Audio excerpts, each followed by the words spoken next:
Por ejemplo, hace un ratito hablábamos de que la compu se puede dañar porque le falta pasta térmica.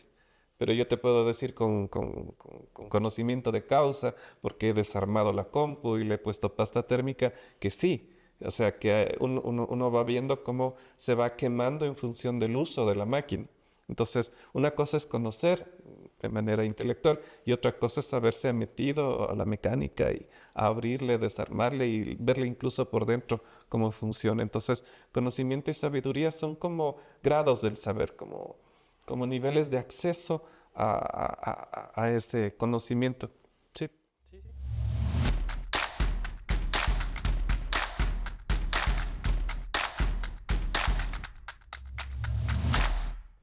Buenos días, buenas tardes, buenas noches. Bienvenidos a otro episodio más de Charlas con Juanpa. Hoy tenemos a Juan Carlos Villavicencio. Juan Carlos Villavicencio es gerente general en Atenea Soluciones, empresa dedicada al desarrollo de software. Además es jefe de la filial de Nueva Acrópolis Quito, con 20 años como miembro en Nueva Acrópolis. Juan Carlos, bienvenido. Gracias, Juanpa. Em, bueno, con lo que te presenté, la primera que se me viene a la mente es, ¿qué hace un informático haciendo filosofía por 20 años?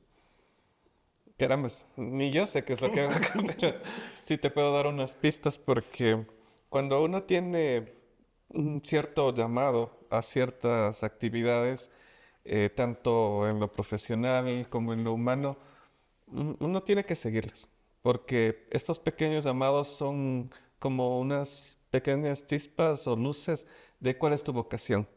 Y ahora, a mi edad, puedo decir que el haber seguido estas dos pistas son lo que ha complementado mucho mi vida y que ese llamado era cierto, era real. En concreto, veo que tanto la informática, que es mi área de desarrollo laboral, como la filosofía resultan necesarias en mi vida y complementarias. Sí, no veo mi vida sin hacer software, sin hacer mi trabajo, que es mi ocupación diaria, y tampoco veo mi vida sin hacer filosofía, sin aportar con lo que he recibido, porque nada de esto es exactamente mío, pero sí replicar aquellas enseñanzas, aquellos eh, huellas que dejaron grandes pensadores, me parece una necesidad muy propia del ser humano y de la filosofía, el poder comunicar, transmitir. ¿Y, y qué tipo de filosofía se aprende por 20 años? Bueno, la filosofía es realmente humana, porque no hay, no hay un espacio del conocimiento humano que no sea interesante de descubrir o de trabajar. O sea, de hecho, justamente es esto que parece a ratos antagónico entre la filosofía o la historia y los pensadores y por otro lado la tecnología, la ciencia, realmente tienen unos vínculos bastante fuertes, bastante profundos y que, bueno, para muchos no había manera de separarlos, ¿no? Yo soy una, un ser humano chiquitito comparado con personajes de la talla de Leonardo da Vinci, pero él, por ejemplo, también ves cómo no hay un ámbito donde él no se haya metido. O sea, estaba en la mecánica, estaba en la arquitectura, estaba en la biología, estaba dibujando, estaba haciendo arte, estaba haciendo esculturas. Bueno, nada de eso le era ajeno, porque toda esta filosofía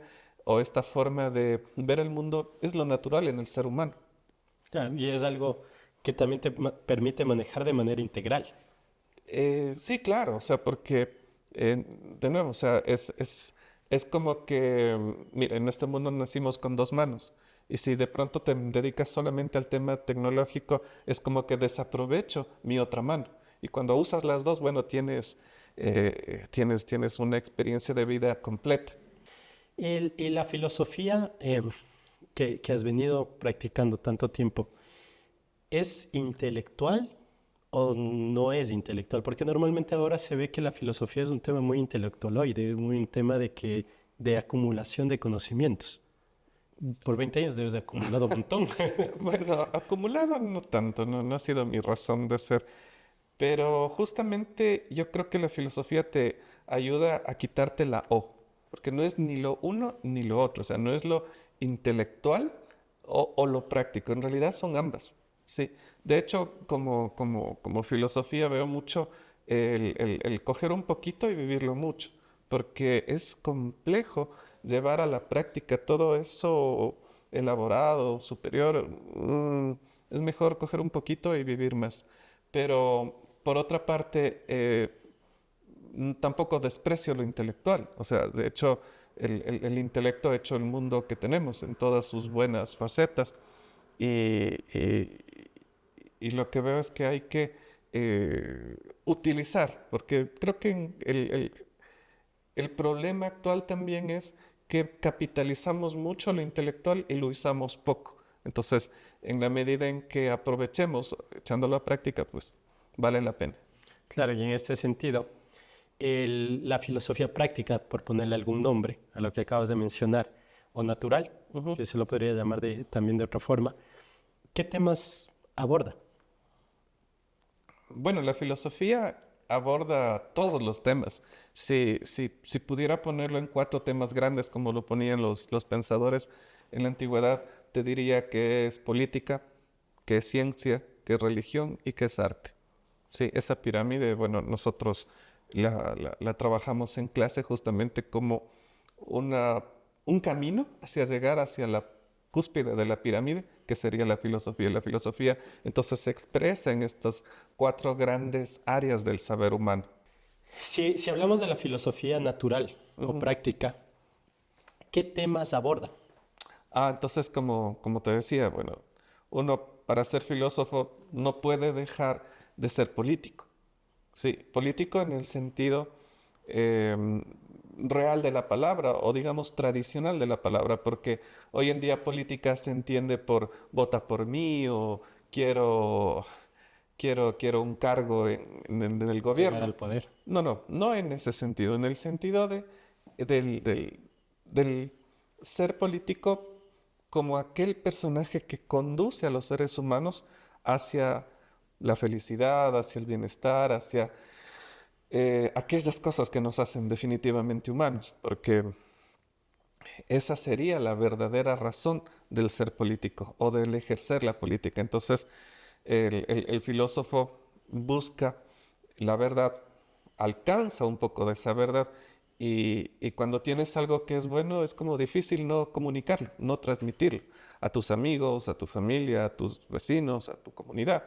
Entonces, ahí es el transmitir el conocimiento en ese momento se vuelve una acción política, porque estás conduciendo a las personas hacia un estado de conciencia un poquito mejor, un poquito más superior. Sí, asimismo, el filósofo no puede dejar de lado la religión, porque el filósofo de alguna manera busca la verdad, busca lo elevado, busca lo bueno. Entonces, no es que sea religioso con algún grupo particular o con alguna línea religiosa, sino naturalmente el buscar aquello que es bueno, ¿sí? Que es parte de la filosofía. Uno en la filosofía también no puede dejar el arte, porque el filósofo naturalmente va a buscar lo bello y en lo bello obviamente lo va a materializar o lo va a concretar a través del arte, ¿sí? Y tampoco puede dejar de lado la ciencia, porque la ciencia, ¿qué es lo que hace la ciencia? La ciencia todo el tiempo está buscando lo verdadero y el filósofo también, una de las vías de acceso a la filosofía es a través de lo verdadero. Entonces, como puedes ver, el filósofo como que lo abarca todo. Sí, no hay un espacio del conocimiento humano que le sea ajeno. Claro, y esto también tiene que ver con lo que significa filosofía. Filosofía viene de filo, sofía o amor a la sabiduría. Ujú. Entonces, si el filósofo busca es un amante de la sabiduría, esta se expresa en las cuatro caras que acabas de mencionar, si le vemos como una pirámide. Ujú. Entonces, entendería que la cúspide de la pirámide es la sabiduría y Ujú. esta da luz a cada cara, que es la política, el arte, la Ujú. ciencia y la religión. Sí, es un poco como tú dices, pero más que sabiduría es como que la filosofía fuera el norte hacia donde te diriges. Sí, Ya. sí, y sobre todo Em, yo me acuerdo que en un principio, como le decía el compañero, parece que ese tema de la filosofía o de los filósofos era de gente trasnochada, que no tenía mucho que hacer y se la pasaba leyendo cosas extrañas. Pero cuando llegué acá, una de las cosas que me di cuenta es que esto es un proceso muy natural en el ser humano. El buscar respuestas es algo que lo hace un niño, lo hace un adulto, lo hace un anciano y que naturalmente es más fácil encontrar esas respuestas de aquellos que ya le dedicaron tiempito, que ya lo habían pensado y que uno libre y naturalmente se da cuenta de que, claro, o sea, el camino va por aquí. O sea, ¿para qué me voy a inventar el agua tibia si ya han habido otros pensadores, obviamente de tallas mucho más grandes que uno, que te pueden dar luces, que te pueden dar pistas? Entonces, en ese caso, la filosofía daría un sentido a la vida. Claro, claro, o sea, la vida tiene un sentido. Lo que pasa es que cada cual con sus capacidades va a lograr eh, entender o captar bien o más ese sentido que la vida tiene. O sea, no es un problema de la vida, es un problema del ser humano que no tiene o que no tiene mucha capacidad de ver. Claro, y en ese ver o en ese caminar, la filosofía tiene, o la filosofía, al ser parte del ser humano, trabaja en tres áreas. Ujú, Sería el ser humano ante sí mismo, ujú, el ser humano como un tema de convivencia, porque somos seres sociales, ujú, que es las relaciones humanas, y el ser humano que se proyecta en el futuro, en el tema de historia. Eso vendría a ser la filosofía natural. ujú. Así es. Y ese sentido, ¿qué escuelas de filosofía se trabajan? ¿O qué pensadores?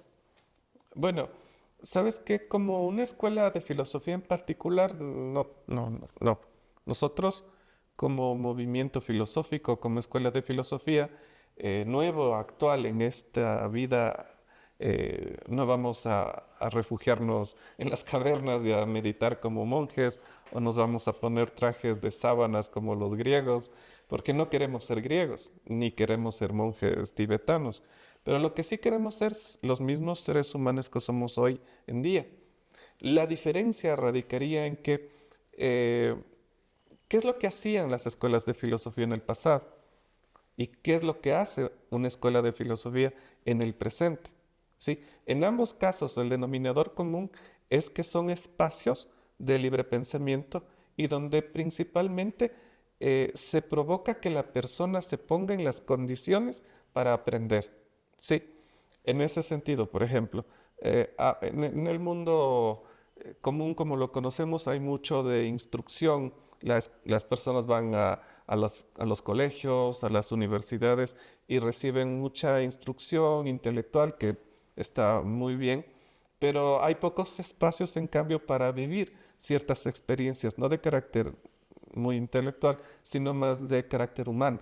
Por ejemplo, tú dices, oh, quiero vivir este tema del voluntariado, quiero vivir este tema de la política. ¿En dónde? ¿Cómo? Entonces, ahí es que las escuelas de filosofía, tanto en el pasado como en la actualidad, son ese espacio para desarrollar eh, esa, esa capacidad política de conducir a los seres humanos hacia estadios mejores o ese espacio para desarrollar el arte y elevar la conciencia de las personas en función de lo bello, de lo trascendental. Entonces, somos una escuela de filosofía actual y adaptada a nuestra realidad, pero que va a desarrollarse en este mundo moderno, o sea, con computadoras, con teléfonos, con internet, y que haciendo uso de esas herramientas va a buscar lo esencial y trascendente en el ser humano. Sí. Claro. ¿Qué es lo que realmente pasa en el tiempo? Es que claro, que eso es lo que se ha sostenido en el tiempo, que es lo que vale la pena rescatarlo. De ahí ponerse sábanas, no, y para parecer griegos, no, no tiene mucho sentido. Claro, además las escuelas de filosofía no eran unos centros de especulación, Sí. sino también eran lugares donde había investigación, Ujú. había comprensión vital y eran lugares donde se impulsaba o transformaba el tiempo actual en donde estaban contextualizados. Claro, o sea, la idea de la escuela es un espacio de transformación de la persona. Porque obviamente una persona que llega a la escuela lo que busca es cambiar. Y la pregunta es cambiar hacia dónde. Bueno, hacia ser mejor, hacia ser más bueno, más bello, más justo, acercarse más a lo verdadero. O sea, en todos estos ámbitos, eh, lo que la gente o que las personas podrían encontrar en la escuela es ese espacio de experimentación. Sí, porque Laboratorio. claro, ¿por qué experimentación? Porque yo te propongo algo y tú lo experimentas. Si te queda bien, perfecto. Pero si no te queda bien, sigue buscando. O sea, yo como escuela no te puedo proponer o imponer una doctrina o un dogma. ¿Sí? Eso nos separa mucho, por ejemplo, de la religiosidad popular. Oye, así son las cosas y estos son tus mandamientos y si no te portas así, al cielo, al infierno y hasta ahí llegamos. No, o sea, el ser humano tiene que descubrir por sí mismo qué es lo bueno, qué es lo bello, qué es lo justo, qué es lo verdadero. Y tú mismo vas a poner en práctica, vas a ir experimentando y así construimos la escuela, ¿sí? No imponiendo, porque el ser humano no es un perrito al que le tienes que dar palo. El ser humano es algo a lo que le tienes que ayudar a descubrir esas potencialidades. A florecer. Sí, claro, y claro, naturalmente todos florecen en su tiempo, ¿no? No todos florecemos a la misma velocidad y la escuela entiende eso y naturalmente abre el espacio para que cada uno vaya desarrollándose, vaya conociéndose a sí mismo, vaya conociendo a los demás y como tú decías, bueno, uno como individuo y también uno en sociedad, aprendiendo a convivir, aprendiendo a ver en la historia, por ejemplo, cómo lo hicieron los grandes. ¿Qué hizo que Roma sea Roma? ¿Qué hizo que un imperio crezca del tamaño de un imperio? Y sin telecomunicaciones, sin tecnología, ¿cómo hacían eso? O sea, sí son preguntas que nos deberíamos hacer y sin embargo existieron. Claro. O en la ciencia, cómo se construyeron ciertas, por ejemplo, las pirámides. Claro, claro, porque es facilito eh, pensar que lo hicieron los extraterrestres, pero si te pones a ver, y si realmente lo hicieron los humanos, debía haber una organización, debía haber una ciencia, una serie de técnicas que permitan hacerlo. Claro. Que y ahora no las conocemos. Y lo genial es que no es algo inventado, o sea, tú puedes ir a Egipto y tocar, o sea, es algo concreto que existe. Entonces, sin tomar atajos y tomándose en serio la capacidad del ser humano de construir y de desarrollarse, ahí tienes un ejemplo de miles de toneladas de piedras bien organizadas. Claro. Y en este sentido me hiciste acuerdo mucho a lo que dice el Buda, que él cuando daba sus sermones decía, no me crean nada de lo que les digo. Lo que les acabo de decir, pónganlo en práctica en su vida.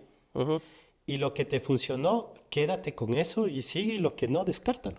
O sea, no porque yo te dije, ajá, tienes que hacerlo. ajá. Entonces me hizo mucho eco este tema. Y lo interesante también, de acuerdo, recojo de todo lo que mencionas, es que la escuela de filosofía es lo que ayuda es al desarrollo integral del ser humano, Ujú. porque con todo lo que estamos viendo es un tema de integralidad. ¿Por qué funciona así? Porque es como te decía hace un momento, o sea, el ser humano no es solamente intelecto o no es solo lado derecho del cerebro, o sea, es todo. O sea, en el ser humano converge toda la naturaleza, todo lo posible a ser visto en el universo. Sí, entonces el ser humano tiene unas potencialidades que son hasta ahora desconocidas, pero potencialmente es enorme. O sea, no.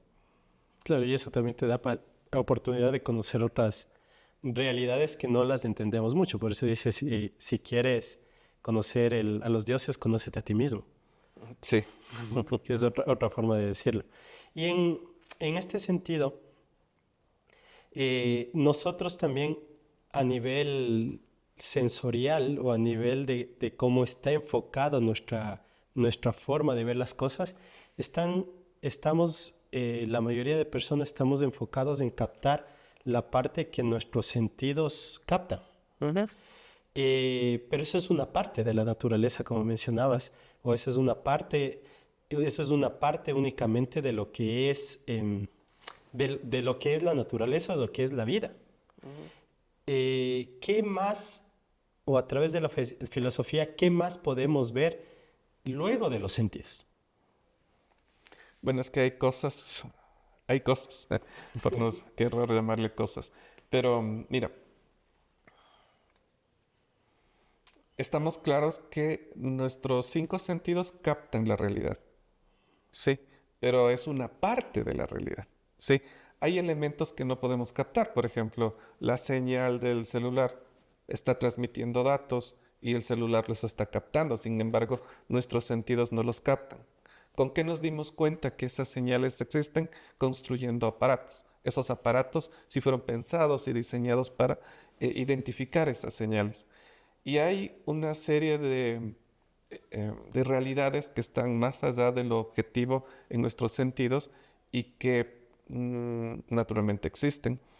Eh, entonces, en ese sentido, sí, se puede decir que la filosofía estudia y abarca ese ámbito que no está al alcance en lo concreto, pero sí en lo subjetivo, en lo humano.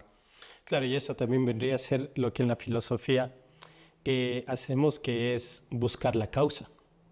Porque claro, el ejemplo del celular, tú mencionas que sabemos que hay una señal Ujú, porque sonó el celular, ujú. por una llamada que entró. Pero eso vendría a ser la causa. Ajá, En la filosofía lo que siempre buscamos, esa vendría a ser el efecto, el perdón. efecto, sí. Al rato de que suena el celular está el efecto de que timbró, pero la causa está atrás, y no la vemos ni siquiera cómo llegó desde esa causa hasta acá.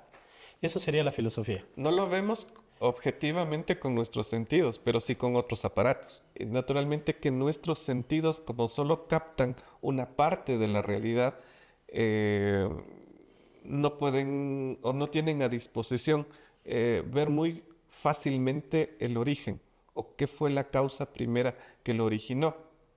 Pero nuestro intelecto, nuestra inteligencia, sí tiene, con la educación adecuada, la capacidad de acceder hasta la causa primera que originó un efecto, que es lo que estamos viendo. En el caso de la llamada, tú ves el efecto, pero la causa está atrás. Hay otra persona que es la que está originando la llamada, por dar un ejemplo así de grosero.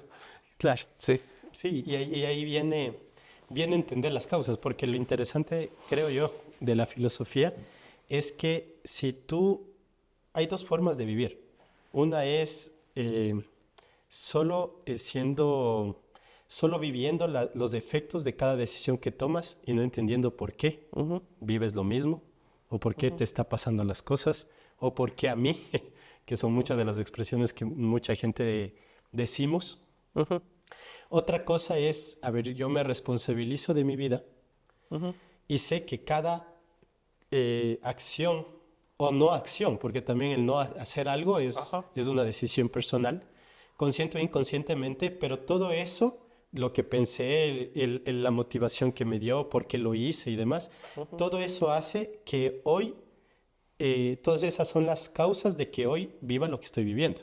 ujú, Y asimismo, lo que hoy estoy haciendo, pensando, decidiendo, haciendo, no haciendo, es lo que va a ser nuestra vida en un futuro. ujú, Entonces, creo que de lo que acabas de mencionar, la filosofía nos da ese panorama completo ujú. de vida. Sí, justamente. Mira, hace un momento tú decías, filosofía es amor a la sabiduría. Ujú. Sí. ¿Y quién en su sano juicio en este mundo dice, ¿y por qué me voy a querer en la filosofía? ¿Por qué me voy a enamorar de la filosofía? ¿Para qué me voy a meter en eso? Pero no se dan cuenta de que la filosofía puede liberarte de esas causas primeras de las que hablabas. Sí, uno se llega a enamorar de la filosofía o del conocimiento porque se da cuenta que a través del conocimiento uno se fortalece. O sea, si uno está preparado para la guerra y sabe por dónde viene el enemigo, con qué armas viene, cuál es el tamaño del ejército, uno desde este lado puede defenderse, puede prepararse a la batalla. Pero si uno no tiene conocimiento, entonces obviamente va a perder, no sabes ni por dónde te va a caer el El enemigo. hachazo. Claro, el hachazo. Eh, entonces, ¿Qué provoca la filosofía? El acercarse a la sabiduría. Y en esa sabiduría uno se va fortaleciendo, uno se va haciendo, uno se va enamorando porque te va liberando, te va ayudando a hacerte fuerte. O sea, por eso, por eso concluyo con aquello de, y bueno, ¿y cómo no lo vas a querer si al final del día es lo que te libera, es lo que te da fuerza por dentro para afrontar los problemas, para afrontar la vida? Sí. Sí, y en este sentido, con lo que acabas de mencionar, me generó una duda. ¿Sabiduría es lo mismo que conocimiento? No, no, no, no. Ya. Bueno, ahí tal vez hay algunas discrepancias por la manera en que entendemos las palabras, pero al menos como las comprendo y te las puedo transmitir, es que uno puede conocer algo, ¿sí? Uno puede llegar a intelectualizar algo, ¿ya? Pero saber algo es cuando en cambio tengo ese conocimiento y lo he llevado a la práctica, lo he vivido. Sí.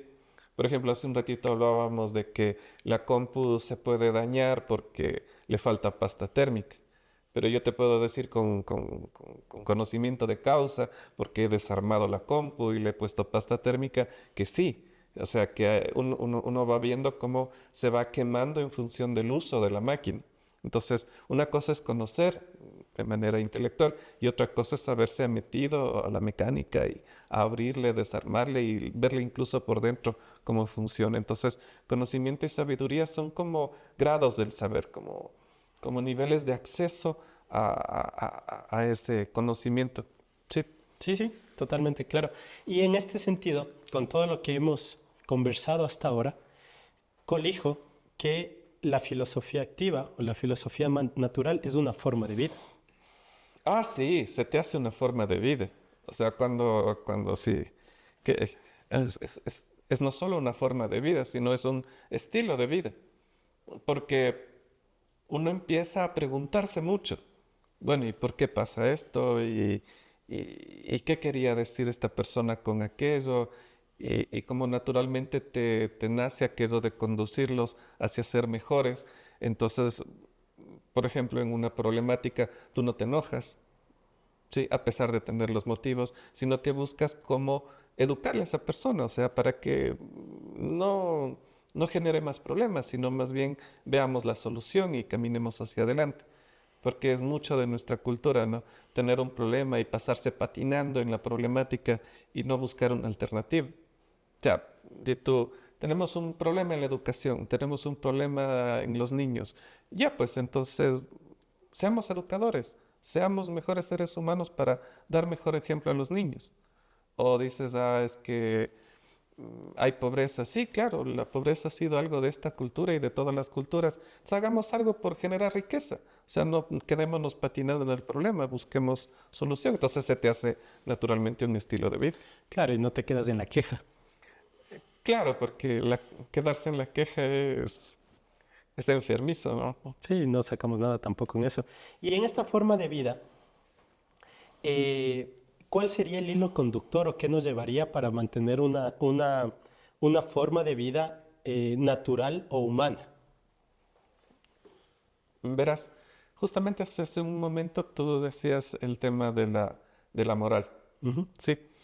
Y en esto de la moral, quisiera que veamos de dónde viene la palabrita. Moral viene de mora, de dónde moras, de dónde habitas, ¿no es cierto? Sí. Y la moral muchas veces se escucha en el colegio cosas como la moral es las costumbres de las personas. Pero todavía está un poquito elevado. Sí, yo quisiera que lo pongamos más en concreto. Y cuando nos referimos a la moral, a dónde moras, es a dónde moras no de este espacio, de esta casa, sino dónde moras acá. ¿Sí? ¿Dónde moras acá? Porque si tú estás morando o estás habitando, por ejemplo, constantemente películas de terror, ¿qué es lo que esperas soñar en la noche? Vas a tener pesadillas, ¿sí? Si tú todo el tiempo estás en el tema de la politiquería nacional, viendo los chismes, ¿qué es lo que tienes en tu cabeza? ¿Qué es lo que tienes en tu corazón? Un montón de basura. Si todo el tiempo estás viendo películas de narcos, ¿qué es lo que esperas tú de educación en una sociedad? Entonces, la moral de una persona se construye a partir de ese sistema de ideas que tiene sobre la vida, sobre la sociedad, sobre la familia, sobre los amigos. Entonces, trabajar sobre la moral de las personas traba- mm, se refiere a trabajar sobre el sistema de ideas, de emociones que habitualmente tienes o en donde habitas naturalmente. Entonces, espero que estas palabritas pongan un poquito más en concreto a qué nos referimos con moral. Entonces, corregir un poco esa moral en donde tú habitas tus emociones y tus pensamientos es parte del trabajo de la filosofía, o sea, enseñarte que hay cómo morar en mejores realidades de pensamientos, de emociones, que, y que es el camino hacia construir una sociedad mejor, a una sociedad más feliz, hacia un ser humano más íntegro, como decías hace un momento. ¿Y la moral en qué difiere de la ética? ¿O es lo mismo? Es que siempre hace falta un norte. O sea, en este caso, la ética viene a ser como lo teórico, ¿no es cierto? Así también se suele manifestar en los colegios, en las universidades, cuando uno estudia estos temas. Pero claro, hay que verle a la ética como el hacia dónde vamos como seres humanos. O sea, por ejemplo, ¿es ético ser honrado?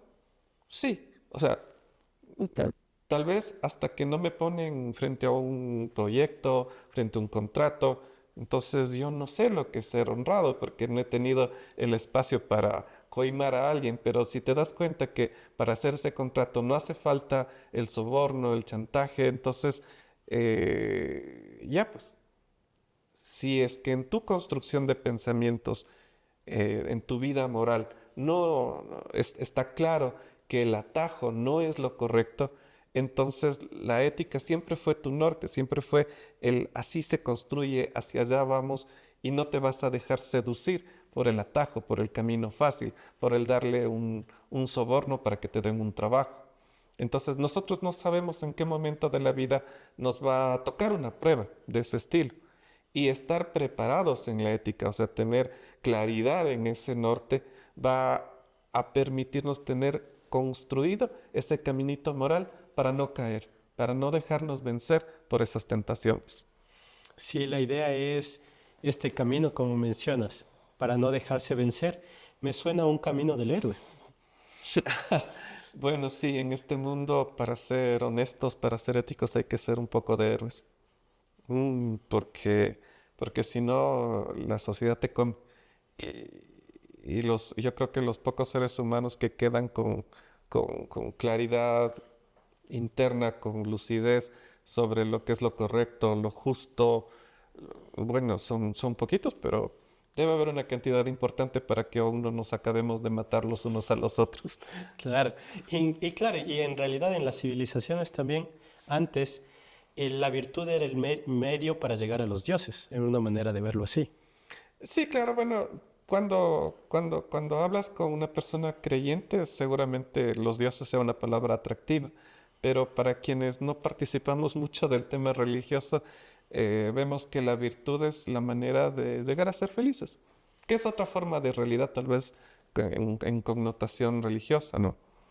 Sí, entonces, eh, sí, la virtud, los valores, los principios son como la palanca para llegar a esa realidad humana superior, definitivamente superior en el sentido de que es lo que nos permite convivir.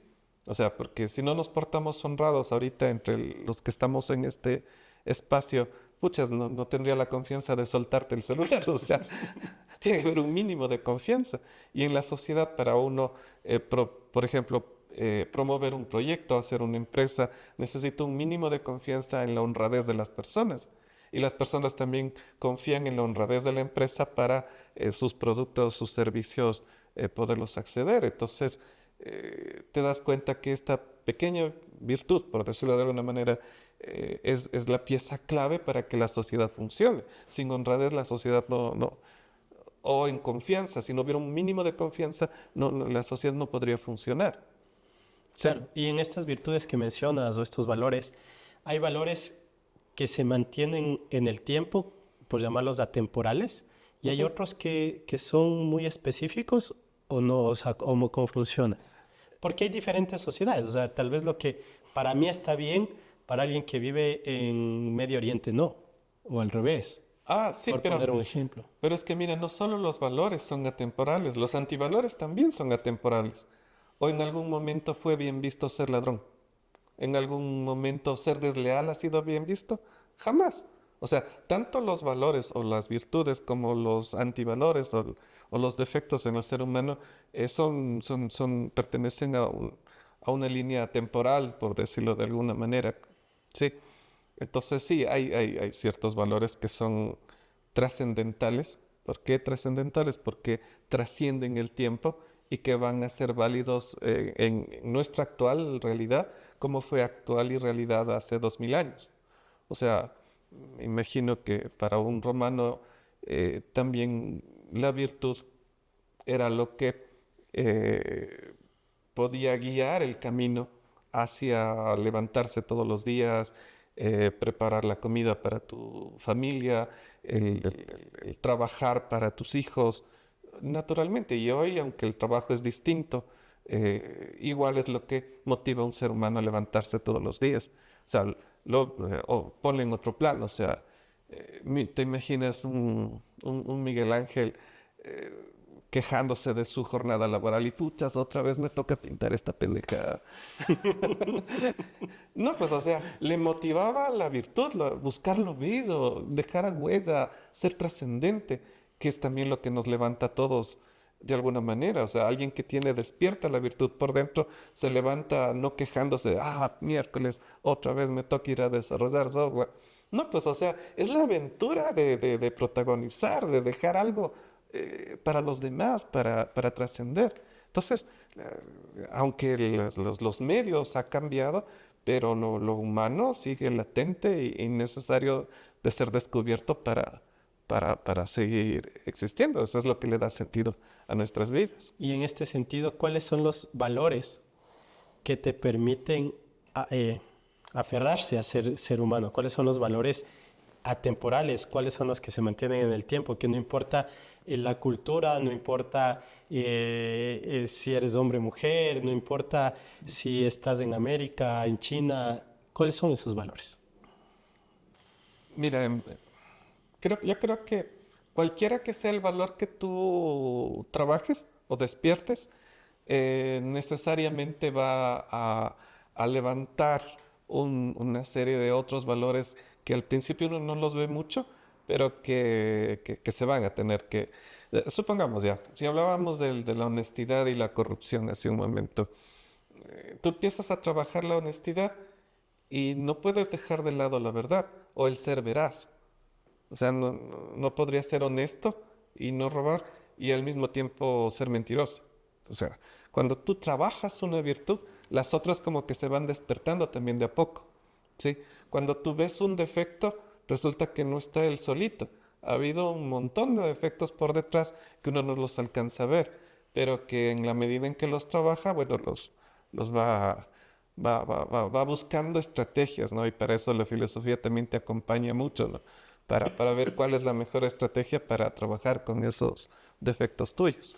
Claro, y en este sentido, ¿cómo podríamos aprender a distinguir cuáles son los valores atemporales de los valores tal vez temporales que se cambian o que están sujetos a modas?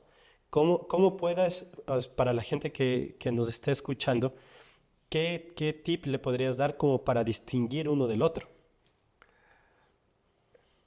Claro, los antiguos decían que hay que ver qué elementos perduran en el tiempo. Sí. Por ejemplo, la mesa que ahorita sostiene las cámaras, ¿es real o es pasajera? Bueno, es real porque ahorita la toco, pero al mismo tiempo es pasajera porque en algún ratito la polilla o el tiempo la desgastan y ya se va a convertir en leña y va a la basura. Pero ¿qué es lo que trasciende a la mesa? La idea de la mesa. Porque yo con la idea de la mesa puedo fabricar otras mesas, ¿sí? Pero en cambio la mesa en concreto que ahorita tengo es pasajera. Entonces aprender a distinguir qué es lo que va a pasar la prueba del tiempo de aquello que es pasajero y temporal es parte del arte de ser filósofo, de buscar la verdad, de buscar lo trascendente. O sea, yo me voy a buscar agarrar de aquello que va a durar más tiempo. O sea, ¿quién quisiera tener una relación que dure 2 días?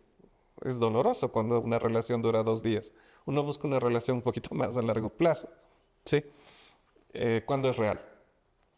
Cuando no es real, cuando es pasajero, entonces como una burbuja, o sea, vive lo que vive y no está mal, pero uno preferiría construir su casa en una estructura que le aguante más tiempo a construir en algo que sea de poquito tiempo, ¿no? Pasajero. Y hoy en un mundo que está sobrevalorado la vida intelectual, ¿cómo podemos, como filósofos, no solo quedarte en ese intelecto, no quedarte solamente en preguntar, sino también en responder y vivir acorde a esas respuestas? Bueno, sí, naturalmente que si tienes que elegir entre vida moral y vida intelectual, vas a preferir la moral. ¿Por qué?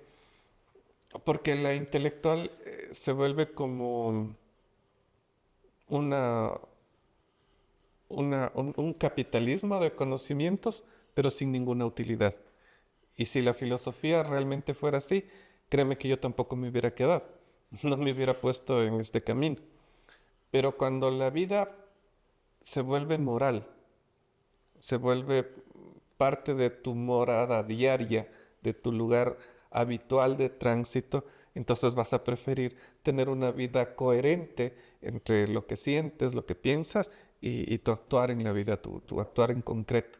Sí. Claro, y ahí viene un hilo conductor, porque ahí comienzas a ser y no parecer. Ojalá ser con el tiempo, pero no es algo que tampoco se alcance porque lo pensé. O sea, mucho de nuestra problemática como sociedad es pensar que porque lo pensé, ya lo hice. O sea, porque hice la tesis de ingeniería, ya soy ingeniero. O sea, realmente te vuelves ingeniero cuando desarmas la compu y la armas de nuevo y mañana fabricas tu propia máquina. Eso te hace ingeniero. Pero el tener solamente la ilusión de creer que sabes es distinto. Claro, y también el otro lado de parecer. Por ejemplo, haces una obra de voluntariado Ujú. y te tomaste la fotito para parecer que eres bueno. Sí, Pero, pero te sigue dejando ese vacío interior. ajá, O sea, pero en cambio cuando realmente viviste el voluntariado, sales más agradecido tú mismo porque, chuta, fue la oportunidad para dar, para vivirlo. Y con el voluntariado no es que uno se cansa, sino que uno se revitaliza, uno se da cuenta que a través de eso te vuelves inmortal, o sea, te vuelves casi como tú decías, ¿no? Un héroe un héroe. capaz de no, Un de no, héroe por la noche. claro, y de no cansarte y de seguir trabajando 24/7 por algo que está más allá de ti. Claro, y además, al momento en que nosotros no estamos en este tema, en esta fractura Ujú, de parecer, ujú. porque ahí es lo que mencionaste hace un momento, de pienso de una manera, siento de otra y actúo de otra totalmente diferente, Claro. estamos fracturados completamente. Claro, y las personas, ¿por qué tienden al suicidio? ¿Por qué ese vacío interno? ¿Por qué el desasosiego de nuestra cultura? Porque, claro, estoy convencido que la honestidad es necesaria, pero en mi trabajo firmo contratos con coimas, o sea, esa, esa forma de esquizofrenia naturalmente nos está conduciendo a una sociedad loca como la que tenemos. Claro, y en la vida personal también eso es lo que hace que te enfermes, que comiences a romperte de otras maneras, porque no hay una línea. Claro, parece no muy evidente, pero es un poco lógico que si tu psiquis está partida, tu cuerpo también está partido. Si tu psiquis está desbalanceada, tu cuerpo también se desbalancea, ¿no? Pero ahí decían mente sana, cuerpo sano. Claro. Y en este sentido, justamente va ya en el trabajo de buscar esta verdad que hablábamos, Ujú.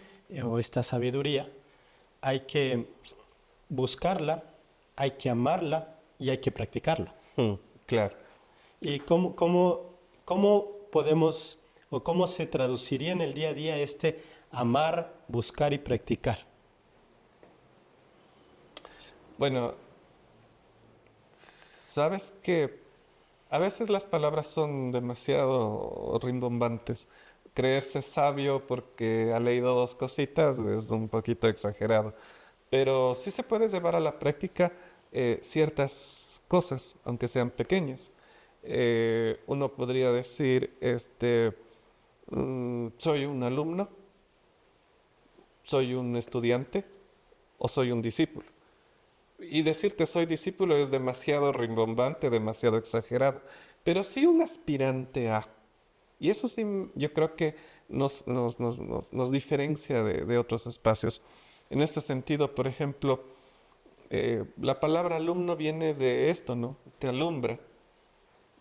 ¿Qué es lo que pasa? Que el elemento activo es el conocimiento, es la luz. Y uno como que está aquí cruzadito de brazos sin hacer nada como alumno. Uno es alumbrado. Pero otra cosa es ser estudiante. Porque el estudiante no se queda solo cruzado de brazos, sino que sale a la búsqueda, sale a estudiar, sale a comparar, sale a trabajar las ideas, a reflexionarlas. ¿Sí? Y digamos que hay un tercer estadio que ya es un poquito más profundo, que es el discipular. Y uno se vuelve discípulo de la sabiduría, no de una persona, no de una institución o de una organización, sino discípulo como naturalmente le corresponde al ser humano ser, ser un buscador, ser un amante y obviamente lo que buscas, lo que encuentras y el gusto que le pones a la vida es llevarlo a la práctica. Entonces, notamos la diferencia, ¿no? Un alumno no hace nada, se mantiene pasivamente recibiendo. El estudiante ya un poquito sale a reflexionar, pero el discípulo lo lleva a la práctica y sigue buscando con más ganas, ¿sí? Y naturalmente vive una forma de amor o de compromiso, de devoción, que no lo tienes en otros momentos. Porque uno, por ejemplo, le puede gustar el fútbol, pero uno se puede volver fanático del fútbol. Pero despertar amor por el fútbol, solamente los que juegan fútbol se involucran y se vuelven discípulos del fútbol. Sí, acá en este otro espacio uno se vuelve discípulo de la vida, de la sabiduría, porque te involucras, porque te vuelves parte, porque la sigues investigando y la sigues practicando. Sí, o sea, no es suficiente con ser fan de la sabiduría. Con verle desde lejos. Sí, Ya se le barras. muy bonito, pero no me involucro, no me meto. Otra cosa es meterse al partido y ser parte de. Y en este aspecto, la idea es que el ser humano busque conocerse y mejorarse continuamente. Y en este aspecto hay herramientas o fuerzas que te permiten a ello, como la devoción, la investigación y el servicio. Coméntanos un poquito más de esas tres. Sí, bueno, son las tres que nombré hace un rato, ¿no? La investigación es que uno se la pasa buscando. La devoción es ese amor o ese compromiso que te nace por por el conocimiento que estás adquiriendo. Y el servicio es la práctica, o sea, eh, tiene que notarse, ¿sí? Porque si solamente me la paso pensando, fantaseando, no se expresa, no se nota, ¿no? Por eso se va a expresar en la política, en la ciencia, en la religión o en el arte. Claro. ¿Y cómo, y cómo hacemos este proceso? ¿Cómo seguimos buscando el ser mejores seres humanos? A ver.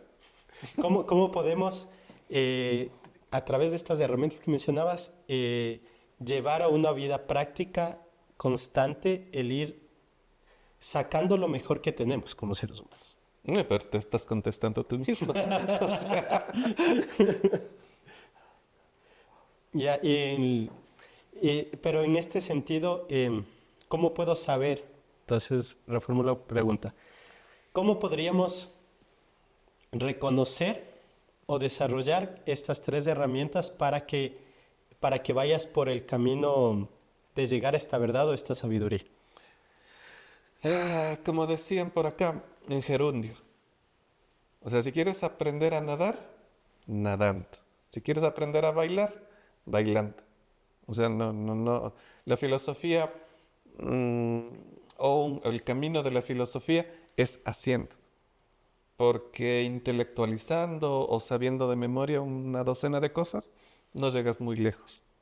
Entonces, te vas dando cuenta de que el ser humano es algo que aún necesita desarrollarse, necesita completarse. Una evidencia de eso es que no somos absolutamente felices. Y en ese caminar te vas haciendo un poco más feliz, un poco más completo, un poco más íntegro, pero viviéndolo, practicándolo. Ahí vas encontrando y vas, ¿cómo te diría? Asumiendo el rol de ser humano. O sea, logrando ese lograr ser íntegro.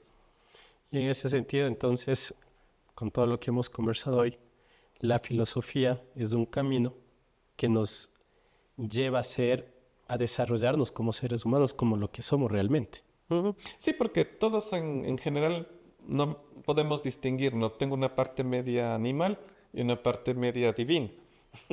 Sí, entonces, ¿a- ¿en qué lado de la batalla me voy a poner? ¿Le voy a dar prioridad a mis instintos o le voy a dar prioridad a mis virtudes?